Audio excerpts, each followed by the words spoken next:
everyone. Welcome to another episode of Offsides with Anthony and Jennifer here. We are excited to be here this week with Offsides, another episode to get you engaged on tough topics. We don't find them tough. No. These are areas where maybe some people feel shame, uncomfortable, like to avoid. But yeah, we want to bring it to the surface and bring it to the light so we can get you engaged, get people critically thinking. And our main purpose is not only to open hearts and minds and get us more love and connection, but build a better hockey world community and just overall world for our youth and for ourselves. So we've been talking a lot the past few episodes about like men, masculinity, locker room, hockey experiences. And we want to take this week to turn it over our attention to females and the girls, especially with what we've been experiencing, not only in my own life, but with particularly the females that we were blessed to have in our program over the past year or two. And so we want to shine some light on getting them to be more critically thinking about the media they're consuming, the messages they're getting, what they are possibly consenting to or being coerced into because they've been told all their lives to sit down and shut up. And so I love being an empowered woman, being an example to them. I know a couple of them have really thanked me, but a lot of women and girls don't like talking about this stuff. So we really want to free not only men from the man cage, but also women being objectified by their bodies. We are so much more. So I want to turn it over to Anthony. Like, what's your view as a male, like, towards what women are going through in this world, or what you've experienced or participated in, or what would you want to tell girls?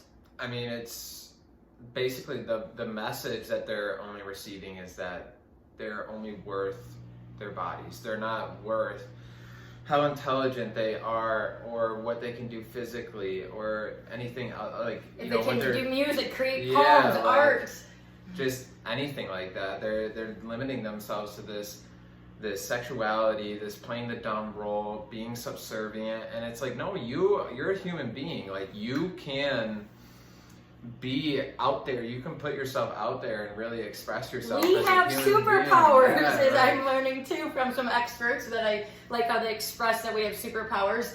And again, our message isn't about creating a different hierarchy. We don't want women dominating over men like men are currently doing to women. We do want a space where we all are just get to be human, that you get to see us as human and that you get to be human.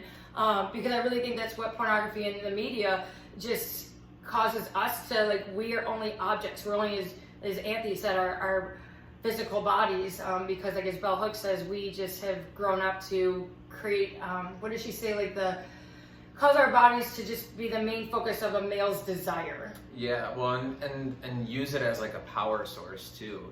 In an unhealthy way that's so unhealthy. Very unhealthy.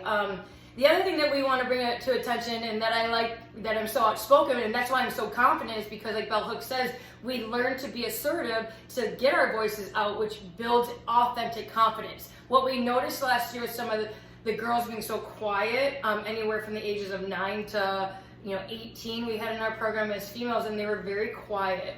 And when we noticed that, we gave them an opportunity to, hey, tell Anthony what he could have done better, and they were very uncomfortable. Very uncomfortable, because they again are being taught that when they do get to say anything, it has to please the male, which I understand as a female because of the physical fear that we have of possibly getting abused, that not enough media talks about, like the domestic violence, the sexual violence that's going on. The numbers are staggering, but we want to encourage not only men to give the space to women to be fully human, so we can talk, so we can have a mutual being respected, mutually loving, connecting relationship. Well, and like on that topic too, it's females are told that they're not allowed to say no. The consent. And like the one thing that I love that we did last summer in our program was when we would go for a high five, because high fives are huge at our program. We would encourage the girls to work in to say no, to get comfortable with saying no, but it also helps out the men as well, because it gets them comfortable with rejection because you're being taught that you're entitled. Right, yeah, and so it gets them and because that can hurt males' egos, especially with what we talked about in a Call to Men. They're gonna react violently, and that's where the fear does come in of not being assertive, not telling them no, sticking to that please the male. But this is why it does. This is the females. It's not your fault. It does come down to the men, because men, you need to realize that if you're not giving a female freedom, you're restricting yourself as well. If you're constantly telling them what they need to do, or that they can't go somewhere, or they can't do something, then that's it's control. Yeah, it's controlling. but that's tense. That's so tense, and it's not just freedom of just allowing someone to express and just be who they are. Yeah. So again, women, you're amazing. Know your superpowers. Use your voice so you can also make this world a better place. Remember, we want to help educate men be all that they can be, so they can in turn give us a world that's safer and, again, mutually accepted, mutually loving, mutually caring, mutually trusting and open communication. Because I'll end with this: you're only as sick as your secrets. And because there's a lot of lies going on out there, we're being betrayed by those lies. That's why there's a lot of sickness. So this is kind of tied into mental health too, big time.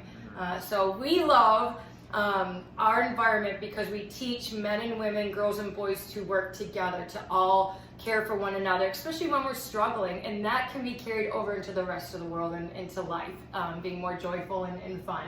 What do you say? Yes.